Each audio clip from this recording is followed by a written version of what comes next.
katotohanan eh. Ay alin ba yung katotohanan? 1:17:17, salita ng Diyos. Pakabanalin mo sila sa katotohanan, ng salita mo ay katotohanan.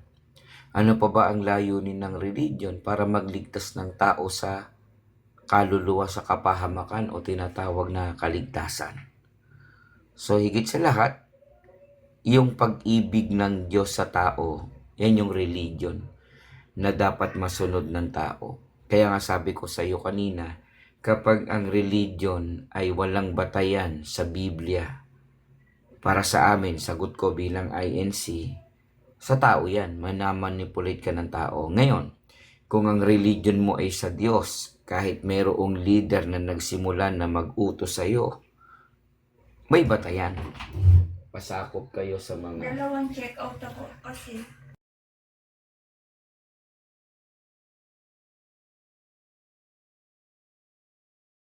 Yung magandang gabi sa iyo, Kajan.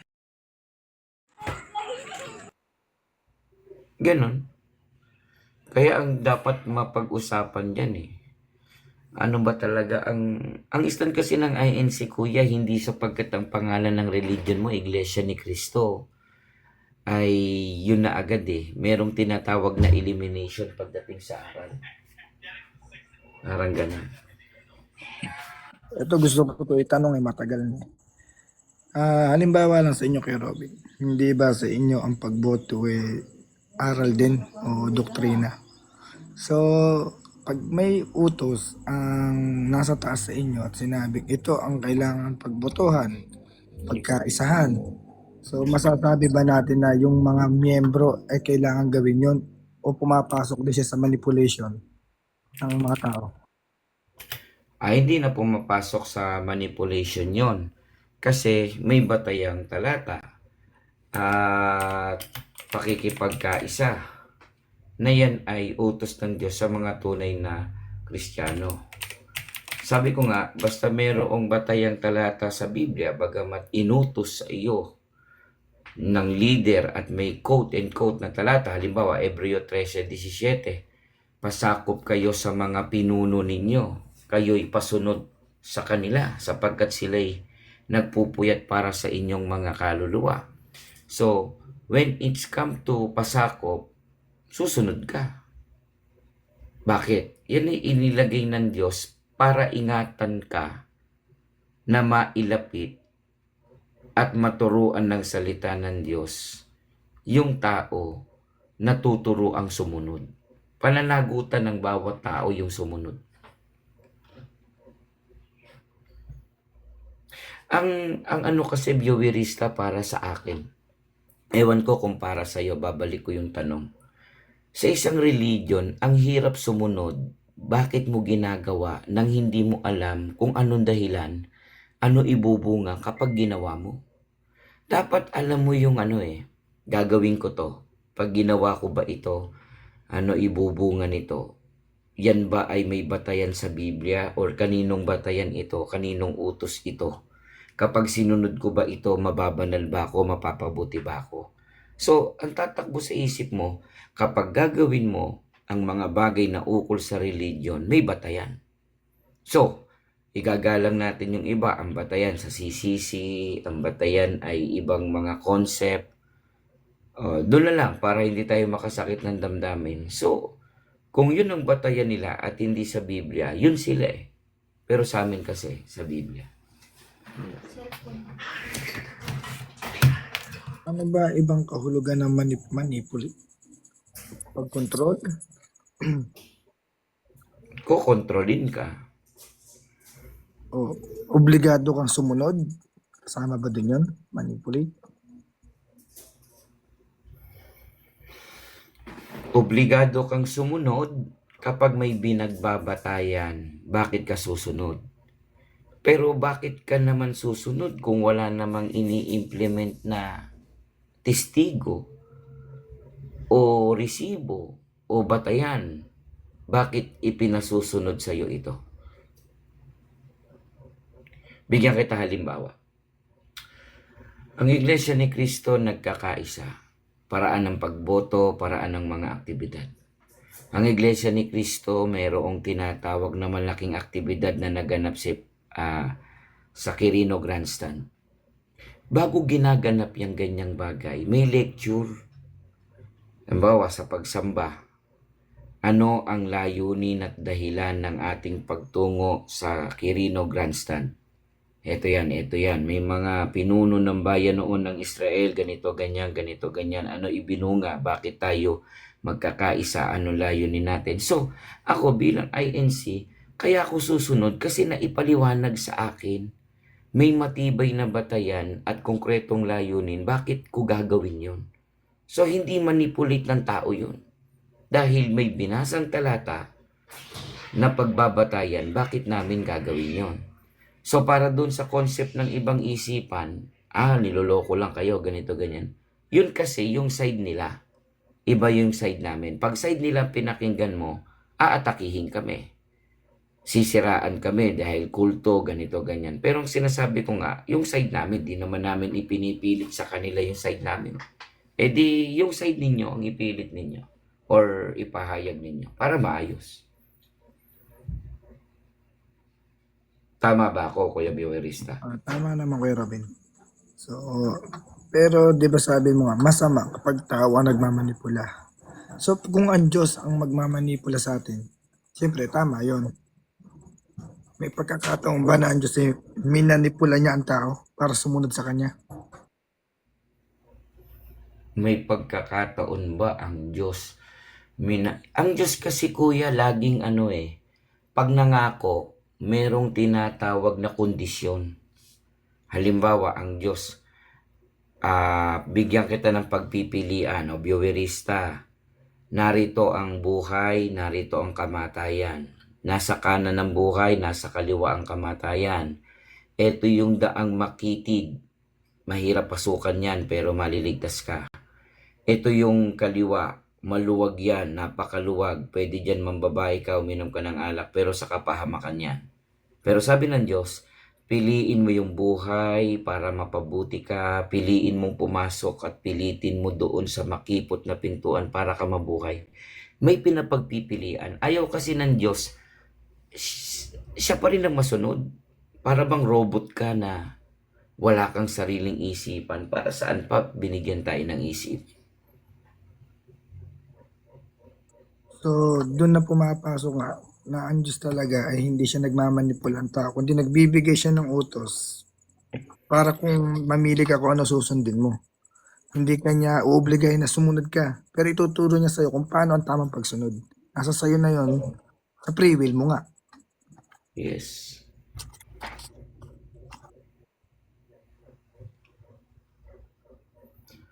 Ang isa pa kasi, kaya meron ding pamamahala o leader na nagpapasya para maging maayos. Halimbawa, kung leader ng ganito, iba yung sinasabi. At leader ng isang ganitong parokya, iba yung sinasabi. Pero parehas ng religion. Pagka naging magkasalungat na yung sasabihin nun, magkakaroon ng pagkakabahabahagi. Bakit sa parokyan ganito sila? Bakit sa parokya namin ganito na? Parehas lang naman ng religion. So kaya mayroong leader na namamahala para nang sa gayon, may isang susunding aral kung ano ang napag-usapan na dapat sundin. Sa amin kasi pagka sinabi ng namamahala, ang agad na pumapasok sa isipan namin, yan ay dapat mong sampalatayanan. Hindi mo ko questionin para sa ikapapayapa at para sa pagkakaisa. Kukumpara mo sa halimbawa, magbigay tayo sa halimbawa ng ibang religion. Ito na yung sinabi ng nakatataas nila, pero ang mismong kokontra doon sa kanilang matataas din sa kanila. So magkakaroon ng hati-hating isipan. So yan ang concept namin para ang isipan ng mga magkakapatid na kaanib sa Iglesia ni Cristo magkakaroon ng iisang diwa, iisang layunin, pagkakaisa, sapagkat ayaw ng Diyos yung magulo. Ang gusto ang Diyos hindi Diyos ng kaguluhan, kundi ng pag-ibig at ng kapayapaan. Sa awit 133:1 at 3, ano't pagkabuti at pagkaligaya sa magkakapatid na nagsisitahang magkaisa. So, paano ka magkakaisa kung wala kang leader na pakikinggan na yun ang kumbaga, Kumbaga sa majority, merong hudyat, may timon, may susundan ka, may guide ka. Pero yung guide mo na yon hindi mo sinunod, paano magkakaisa? Ganun Et, sa amin, Kuya Luis. eto Kuya Robin, isa pang tanong. Halimbawa, doon tayo muna ulit sa pagboto. Siyempre, hindi naman lahat, di ba, pag may sinabi ang nasa taas, hindi naman lahat ng kaanib, yun ang gusto nila. At, di ba, may ganun pong pagkakataon eh. Ano ba yan? Kaya yung mga pusa naghahabulan sa bubong.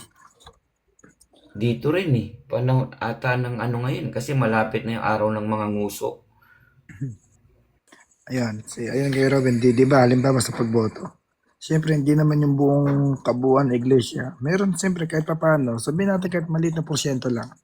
Meron yung hindi talaga pabor o hindi na gusto yung napili o napagkaisahan nyo o na-endorso kung ano man.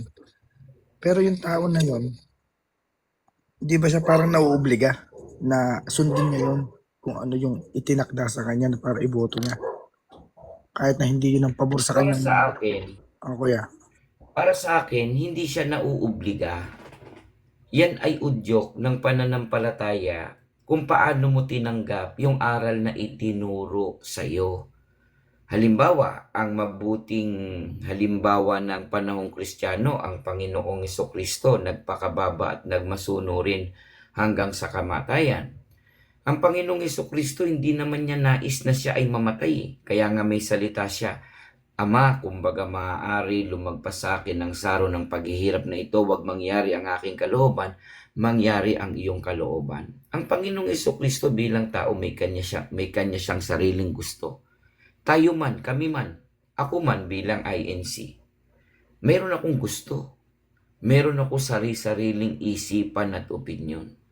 Pero ako bilang mananampalatayang Iglesia ni Cristo at naituro sa amin yung layunin, bakit magkakaisa tayo? Ang Iglesia ni Cristo bumuboto hindi dahil sa ipanalo ang politiko o kaya ay bumoto para kung kanino mang partido. Ang Iglesia ni Cristo ay bumuboto para mabigyang lugod ang Diyos at ang Panginoong Kristo.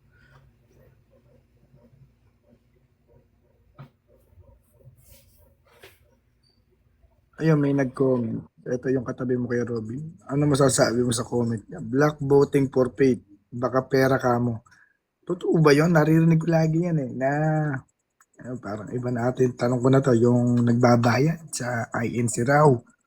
Di umano. Para iboto. Sa ganyang argument, sa ganyang ibinabato nila sa amin, matagal ng panahon at kalakaran sa amin yan. Bago eleksyon, 3 months before the election, merong tinatawag na mga tarpaulin, meron pang palibot liham sa mga social media, then sa mga media network, na walang hinihinging anumang kapalit. At sino mang may gagamit ng pangalang INC, ito yung numero, bigay nyo yung number, bigay nyo yung ano ang naging dahilan. Ang totoo, marami nang pinahuhuli pa yan. Ginagamit. Meron talagang gumagamit na pangalan dahil alam nilang may kaisahan. Ngayon, ang hindi nila matanggap kasi yung ginagawang pagkakaisa na hindi nila matularan na ganun ang gagawin nila, binabayaran daw di umano. Siyempre, hindi natin sila isipan nila yun magtatalo na lang tayo na naman dito pagka ipipilit nila. So, ganun na lang yung isipan nila. Pero yun ang sagot ko bilang mananampalatayang iglesia ni Kristo. Bakit may nahuhuli? Ngayon sinasabi nila na nanalo yun, kung mo binayaran, ganito, ganyan. O di, sumulat sila doon sa sinabing binayaran. Sulat sila kay Vice President Sara Duterte. Magkano ba Yun mismong magpatotoo. Hindi yung puro opinion, kuro-kuro, nabayaran, di ba? So, ganyan sana ang maging concept ng isipan ng tao. Para sa akin kasi, isang matibay na paninira at pagpaparatang yung ganyang argumento. Ito pa kay Robin. About din sa paksa, manipulate. Di ba sa inyo bawal din mag-asawa ang hindi nyo ka iglesia? masasabi ba natin na yung isang kaanib ninyo parang mauobliga siyang mag-asawa nang dapat kaanib niyo rin? Paano kung napamahal siya sa hindi naman ninyo kaanib? Di ba? Sa bahagi namang yan, sabi ko nga sa'yo kanina pa, Kuya Biowerista, ang isang pagmamanipulate kapag ka sinunod mo yung utos ng tao. Pero kapag ka ang ipinakita sa'yo yung mga aral na sinampalatayanan namin bilang kaanib sa Iglesia ni Cristo, hindi pagmamanipulate yun. Halimbawa, may talatang mababasa na mahirap eh.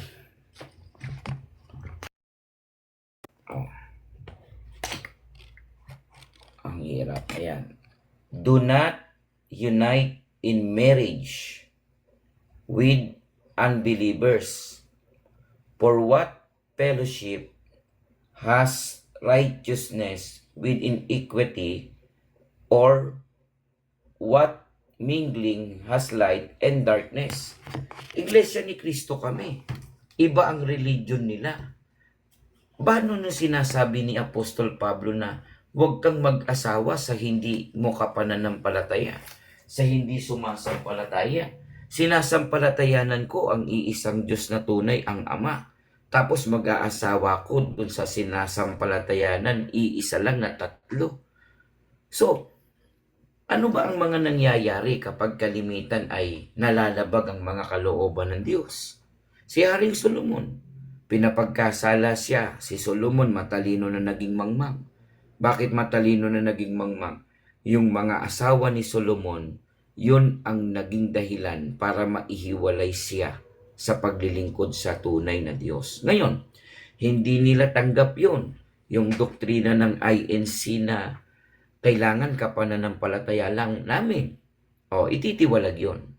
Ngayon, sabihin nila, ang karaniwang argumento nila, may nagtatago, may naglilihim. O, naglihim sila. Di Diyos ang nakakaalam. Lihim yun eh.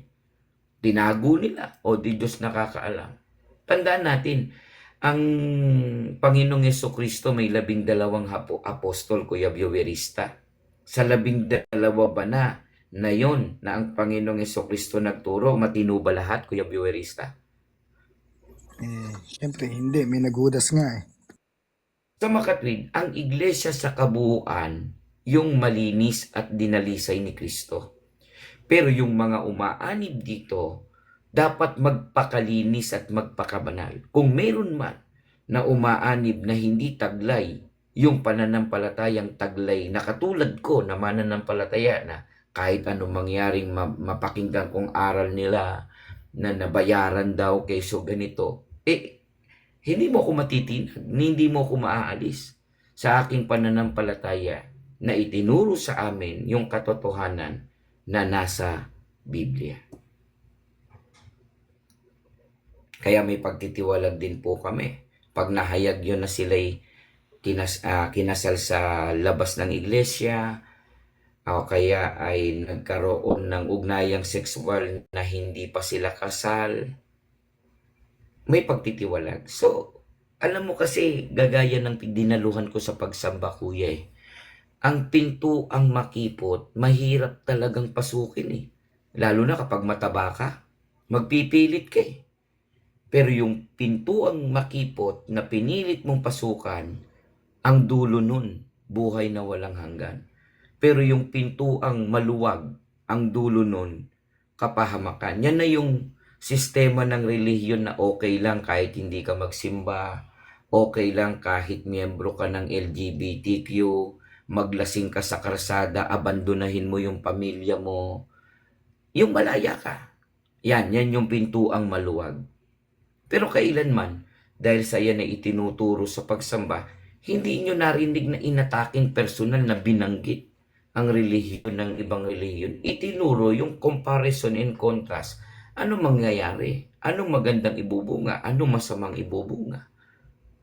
Kaya sabi ko nga, masarap maging kaanib sa Iglesia ni Cristo. Kasi lahat ng tanong mo, kaya ko rin naman nasasagot ito dahil mga tinanong na rin yan at itinuro sa pagsamba.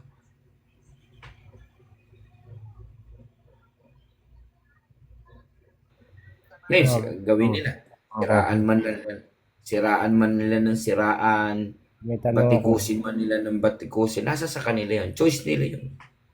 Pwede Yan si magtanong. Kuya Prince daw po. May tanong Kuya Robin.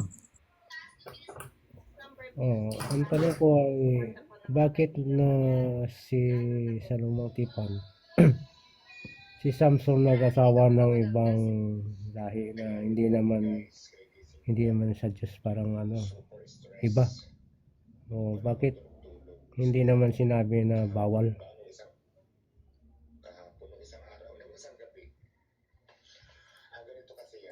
And daw Kuya Robin, bakit daw si Samson ay nag-asawa ng ibang lahi pero hindi naman binawal? Yun ang Iba tanong ni pa yung Kuya. iba pa yung paniniwala ng babae na yun. Tanong ni Kuya Prince. Ay, nakamute pala ako. May paliwanag na rin po sa amin dyan.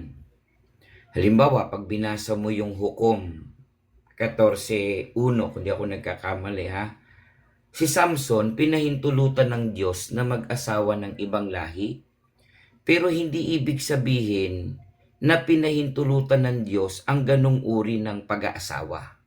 Mahalagang linawin natin, lahi ba o pananampalataya ang isyo kay Samson? Yun muna ang unang konsepto. Ipinagbabawal ng Diyos hindi ang kulay o dugo, kundi ang pananampalataya.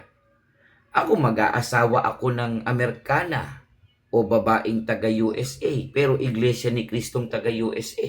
Hindi bawal yun. Si Samson nag-asawa, no? Nag-asawa ng ibang lahi. Bawal yung ibang pananampalataya. Kaya pag-aralan mo, sino ba napangasawa ni Samson? Hindi ba niya kapananampalataya? Iba yung hindi kalahi, iba yung hindi ka pananampalataya. Iba yung pananampalataya ng asawa ni Samson. I-justify mo sa akin. Kaya nga, So ako, magkaaway yung sa grupo ni Samson at saka yung pero doon pa siya na in love sa babae na yun. Nga magkaiba sila ng paniniwala. At iba pa yung tayo.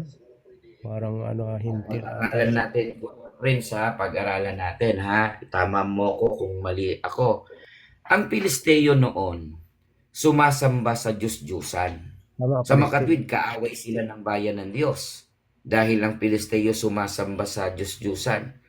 Hindi yun kabilang sa tipan ng Diyos. Ngayon, ang babangong tanong ito, bakit nangyari kay Samson kung bawal pala?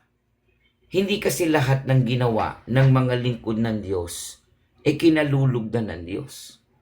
Tanong natin, natuloy ba yung pag-aasawa? Kung natuloy, ano kinahinatnan? Sumamba sa ibang Diyos. Sa makatwid, tignan natin yung nangyari kay Samson nung nag-asawa ng hindi ka pananampalataya. Ano ibinunga? Napabuti ba? Kinalugdan ba ng Diyos? Doon na papasok na, hindi talaga makabubuti kapag nag-asawa ng hindi ka pananampalataya. Bagamat nagkaroon ng pagkakataon nag-asawa ng hindi ka pananampalataya, ano ibinunga? So doon natin i-justify yun, kuya. Yun po yung sagot ko po sa inyo. Hindi sapagkat nag-asawa ng ibang lahi at meron tayong nabasang nag-asawa ng ibang lahi para bang bakit? Una, pinahintulot ba ng Diyos yun? Yun ang isa sa hahanapin nating tanong. Nakuha niyo po, Kuya Prince. Hindi naman tayo nagtatalo ano lang tayo.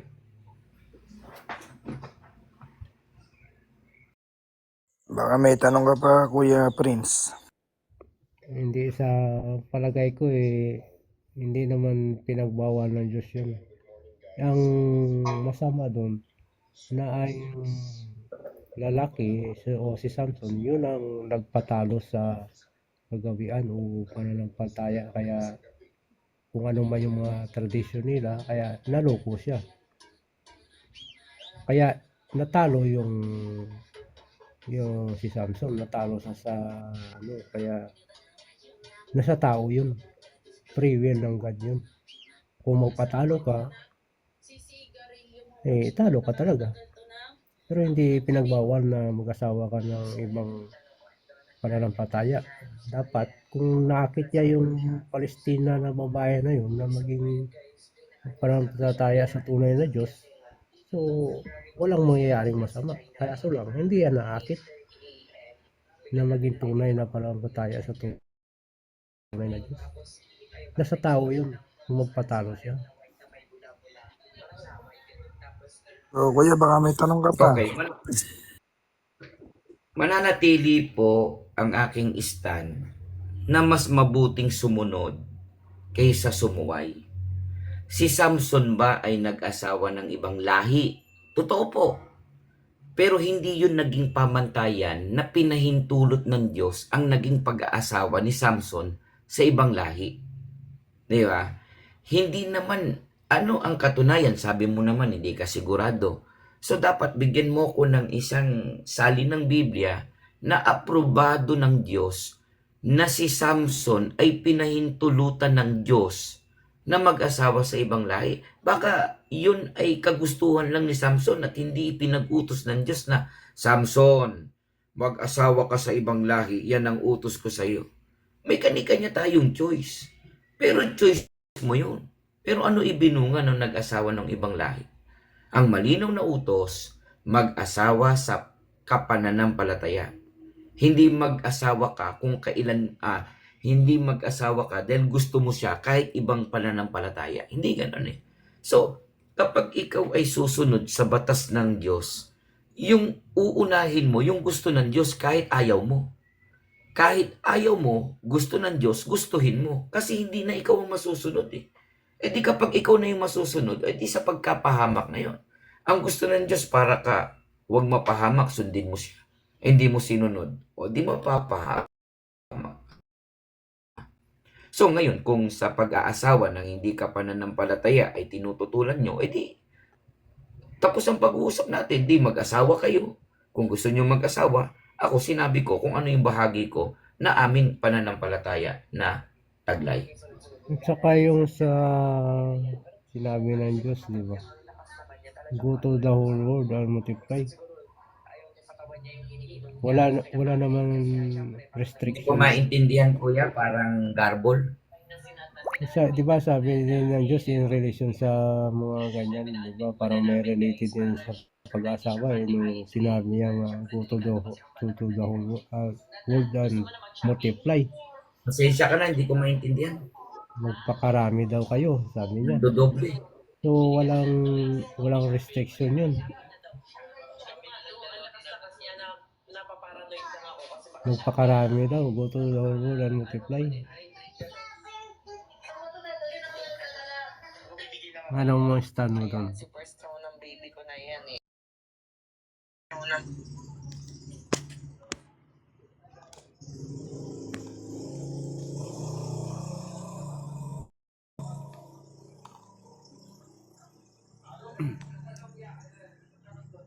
Ayan, baka may gusto pa magtanong kay Kuya Robin. Ako magtatanong ako. Tanong. Ako may tanong. Magtatanong ako, viewerista. Ito daw muna kuya si Iglesia. Ikaw daw muna. Okay, ikaw daw muna.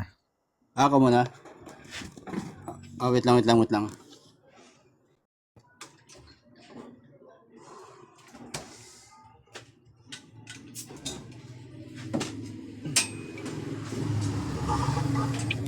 Ito tanong ko, Robin.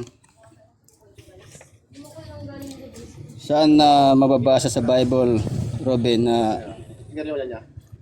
ipinagbabawal ang pag-aasawa sa hindi kapananampalataya? Anong talata? Okay. Kita ko na, viewerista. Next question.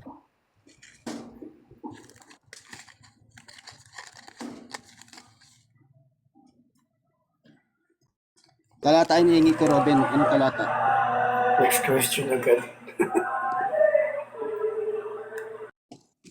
Ha?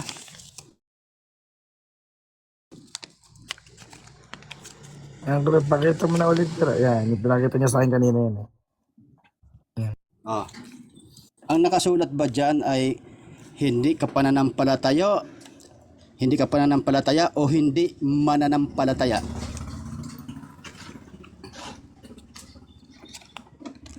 Nagot kanina, kung ayaw mo ng sagot ko, choice mo yan. Hindi, Next ang tanong ko ay ganito, lilinawin ko tanong ko, no? Ano ang nakasulat diyan? Hindi ka pananampalataya o hindi mananampalataya? Magkaiba nga yun. Both. Bakit? Diba? Bioberista, Both. hindi na nagiging maayos yung platform mo. Nung dalawa lang tayo rito, maayos tayo nag-uusap. Baka pwede mong ibaba yung lumalabag sa rules mo. Huwag niyo muna sasabayan para naman maganda. Yung nakita niyo ba kanina, nagkukwentuhan lang kami.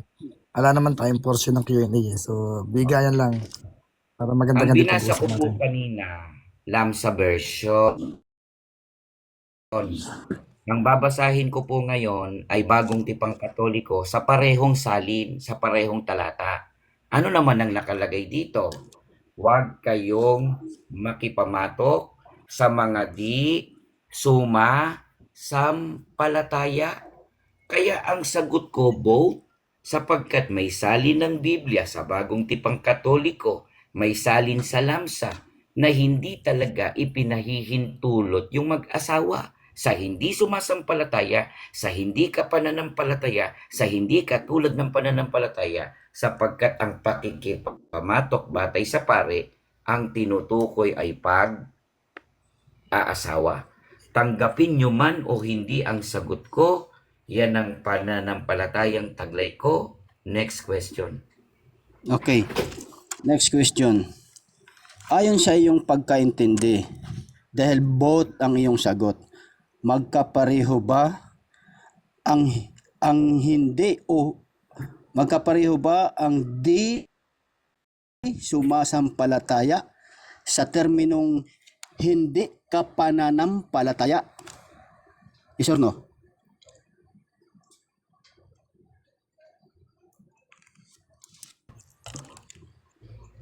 Ang tanong mo, dahil may pagkakalito ka, ito tanong mo, lilinawin ko lang ha, may pagkakaiba ba ang hindi sumasampalataya sa hindi ka pananampalataya? Mali. Ako maglilinaw, Robin, ako. Mali yun. Sabi ko, ito lilinawin ko.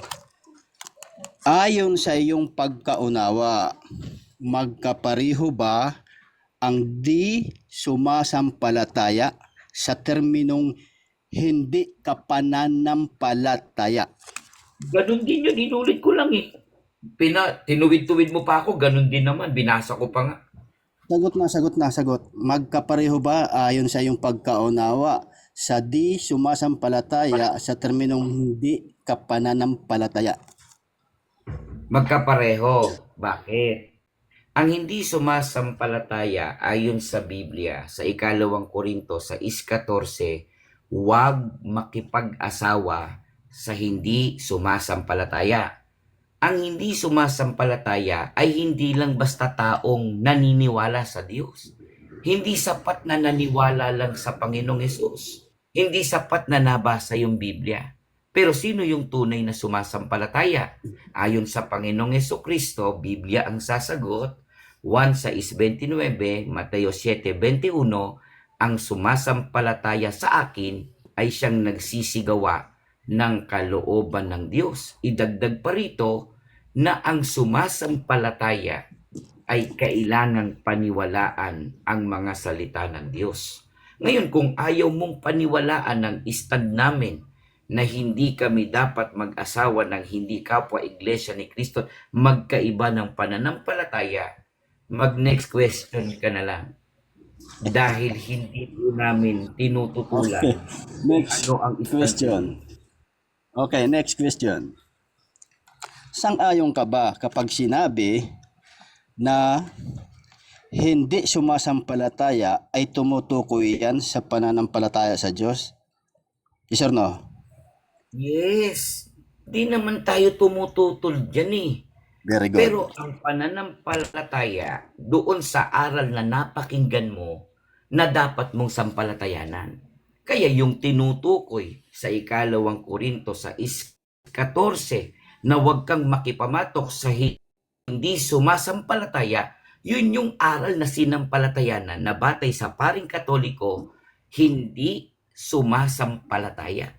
Kailan ba natin Okay. makukuha yung pananampalataya? Kapag may aral kang napakinggan. Saan ba nakuha yung aral na napakinggan? Sa salita ng Diyos na nakasulat sa banal na kasulatan. Kapag nilabag mo ang nakasulat sa banal na kasulatan, ay natural, hindi ka mananampalataya. Kaya hindi namin nilalabag at hindi dapat labagin dahil sumasampalataya kami na ang kalooban ng Diyos at dapat masunod sa tao. Okay, next question. Sang-ayon ka ba kapag sinabi hindi ka pananampalataya ay tumutuko yan sa hindi mo karelihiyon? Yes or no? Yes, hindi mo ka pananampalataya, hindi mo ka relihiyon.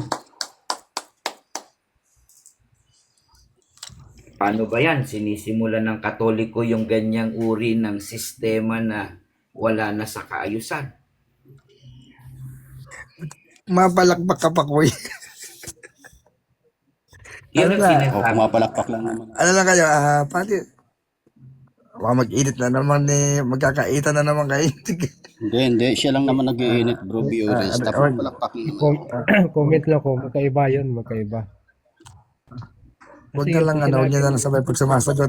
At pag kasi nasasabayan na sagot, pag sinabi mo hindi na palataya, ibig sabihin, ano ba yung medyo ganyan? sensitive si Robin, Palataya. Parang bading, Kasi ang isa doon, may sarili siyang pananampalataya. Ang isa doon, Ako naman hindi na mo ka, magtatanong, hindi mo ka pananampalataya. Tapos ang isa, may sarili siyang pananampalataya. pwede ba ako Kaiba yun. magtanong sa'yo? Kasi hindi ka naman sure na totoo yung pananampalataya sige mo. Robin naman daw Yung isa, magtatanong. nagsasabi naman na totoo yung pananampalataya niya. Kanino ka ba Magkaiba. magtatanong, Kuya Robin? Kay Prince? Para fair dun sa nagtanong sa akin. Yes. Kasi yung iba naman dyan, side comment lang ng side comment di ba? Kaya dun na lang sa nagtanong sa akin. Sige. Pero sana kapag hindi kasali, gaya ng sinabi natin, maging maayos. Okay, unang tanong. Batay sa Roma 10:17, nabasa mo na ba ito?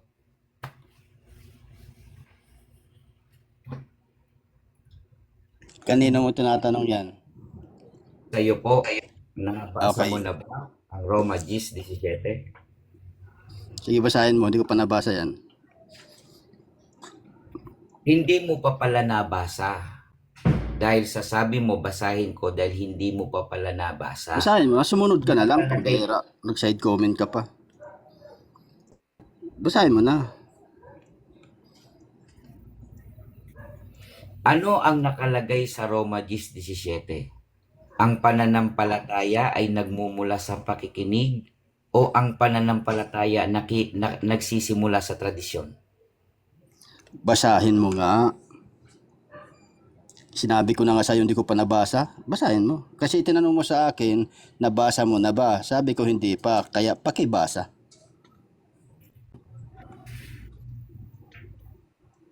Sige, maghanap ka na lang ng Biblia mo, kuya. Ikaw magbasa ng sarili mo para lalo mong maunawaan kung paano magmumula yung pananampalatayang taglay mo.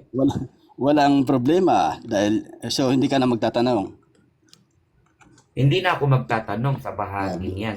Okay, sige. Maraming salamat. Kasi tinanong mo lang naman sa akin kung nabasa ko na. Kaya sinagot ko na hindi ko pa nabasa. Tama naman yung sagot ko, bro. Okay. Okay lang. Sino ang pinanggagalingan ng pangangaral? Siyempre, ang Ang Diyos. pinanggagalingan ba ng pangangaral ay mismong ang Diyos o may ginagamit na mangangaral ng Diyos? May ginagamit o gumagamit siya ng mga kasangkapan, no, na mangangaral ng kanyang salita. Pero ang sogo kasi ng Diyos, hindi po 'yun ibinabatay lamang sa pagbabasa-basa ng mga Bible, no? Dahil ayon sa Biblia, Holy Spirit po, kung ano, ang Holy Spirit po ang mag-guide sa kanila kung ano ang kanilang sasabihin, hindi sa pamamagitan po ng binabasa. Anong talata na hindi sa pamamagitan ng binabasa ay hindi dapat sampalatayanan?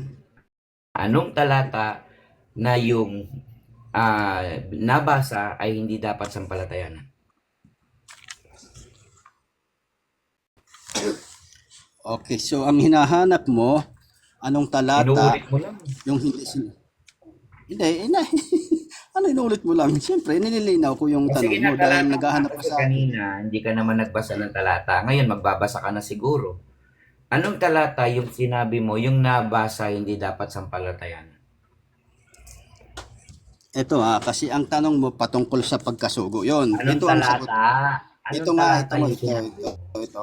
Sige, Sabi sige. dito, sabi dito sa Juan 15:26, ngunit sa pagdating ng tagapagtanggol, ang espiritu ng katotohanan, susuguin ko mula sa Ama, magpapatotoo siya tungkol sa akin. Pagdating sa Juan 16:7, sabi, subalit dapat ninyo malaman ang katotohanan.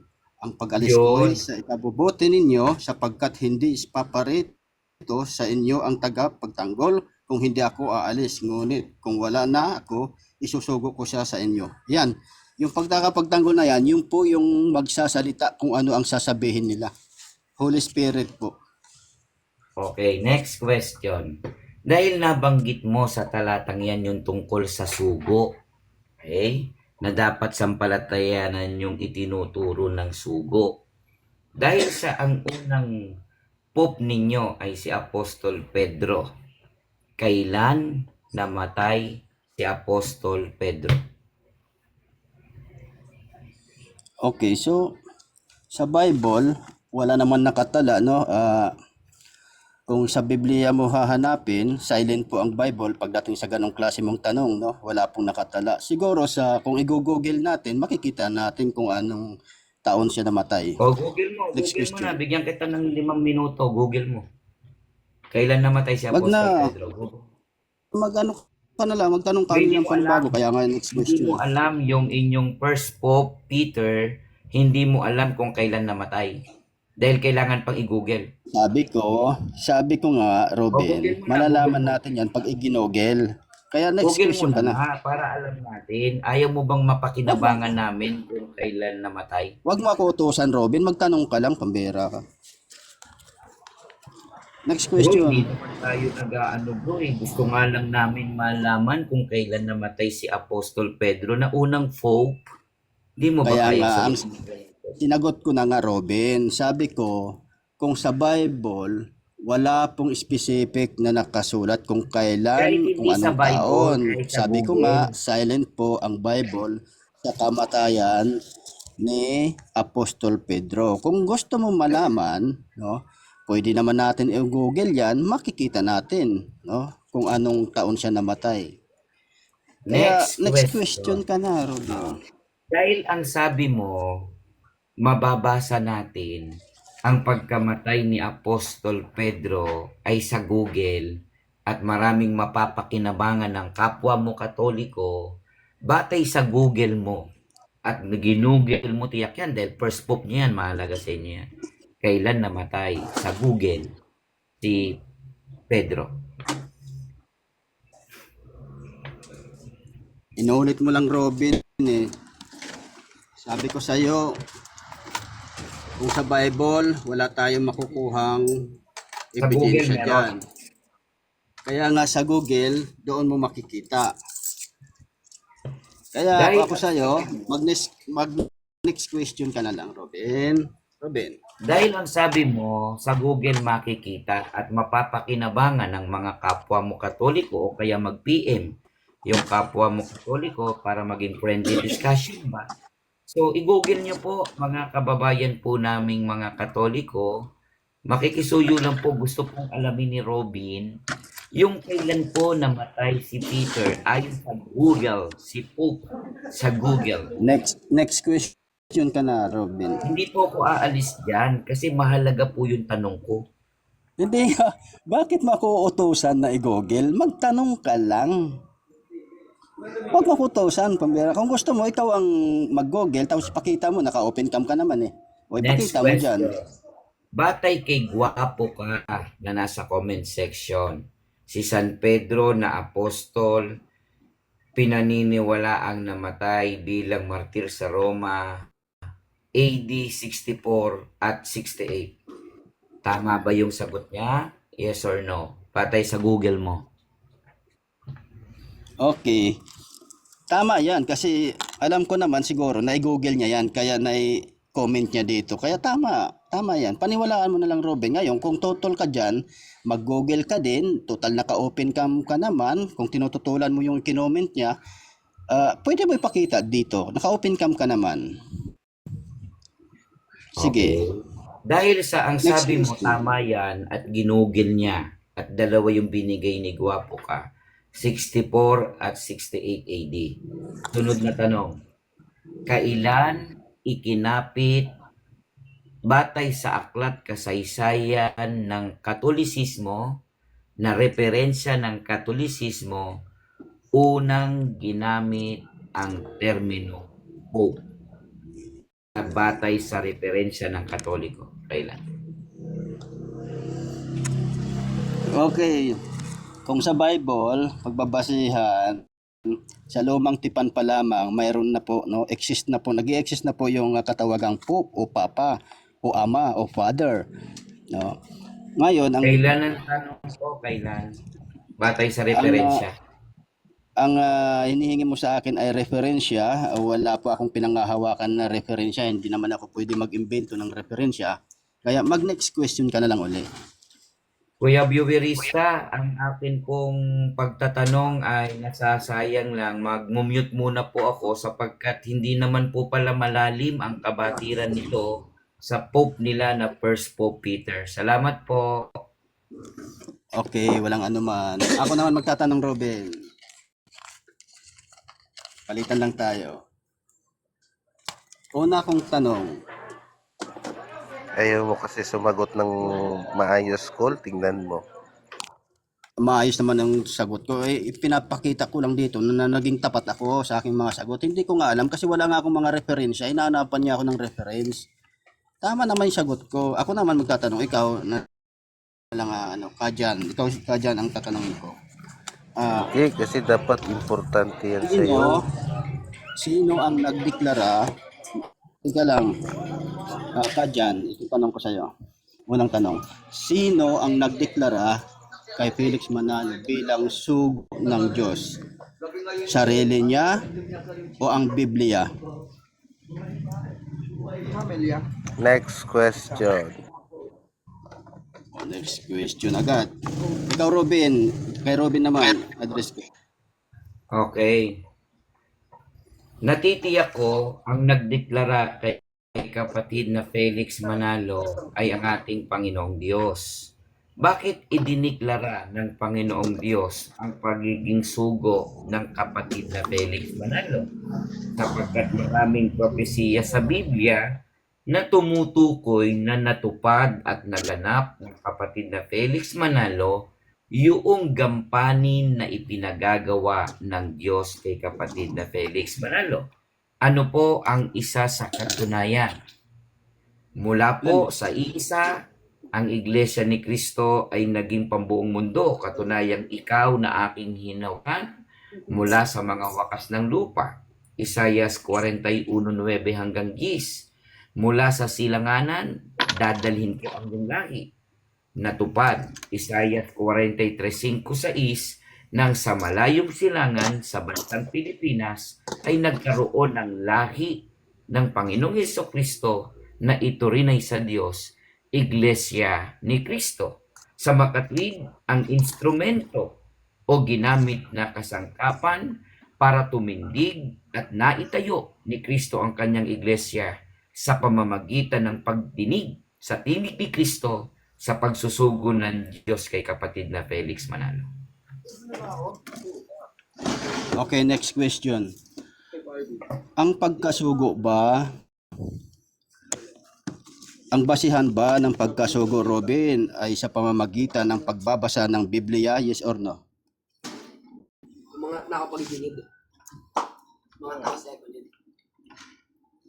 Ako pa ulit ang tinatanong mo? Sagot, Robin, sagot. Siyempre, kuya, ang pagbabasa ng Biblia ay pagkaunawa sa Yes or mga no, yes or no? Siyempre, Robin, yes or yes. no? Categorical. Siyempre, yes. Yes ang tanong ko. Ay ang sagot ko. Ang sabi sa Roma 10:15, mag-mute ka muna para hindi maingay sa background mo. Marami nakikinabang eh. Kasi puro pa Categorical. kanina. Categorical. Yes nga, mute ka muna. Hina-hina naman ang tanong mo, nag-ano ka pa. Ayan, syempre yes. Paano silang magsisipangaral kung hindi sila mga sinugo? Paanong ang pagbabasa ng Biblia, Biblia nga batayan namin. Pero hindi sa pamamagitan ng pagbabasa lang ng Biblia, pagiging sugo na. Sapagkat ang pagbabasa ng Biblia, hindi otomatikong naging sugo ang isang tao. Sapagkat maging ang pari man nagbabasa ng Biblia, maging ang mga pastor ng ibang religion nagbabasa rin ng Biblia. Pero ang tanong, mayroon ba silang propesiya na sila ay inihalal para maging sugo? May naging pagsusugo ba sa kanila ang Diyos? Isinugo ba sila ng Diyos? Sapat na ba na magbasa ng Biblia? Sapat na bang may maalam sa Biblia? Ang sabi ng Biblia, papahiyain ko yung marurunong, aalisin ko yung lakas ng malalakas. Kaya hamakin nyo man ng hamakin ang kapatid na Felix Manalo na kinikilala naming sugo ng Diyos sa mga huling araw. Sabihan nyo man ng sabihang namatay sa ulcer at kung ano-ano pa, nananatili ang katotohanan, ang Iglesia ni Cristo na nagsimula sa iisa, naging pambuong mundo at nananatiling malakas, makapangyarihang kumikilos at nagtatagumpay.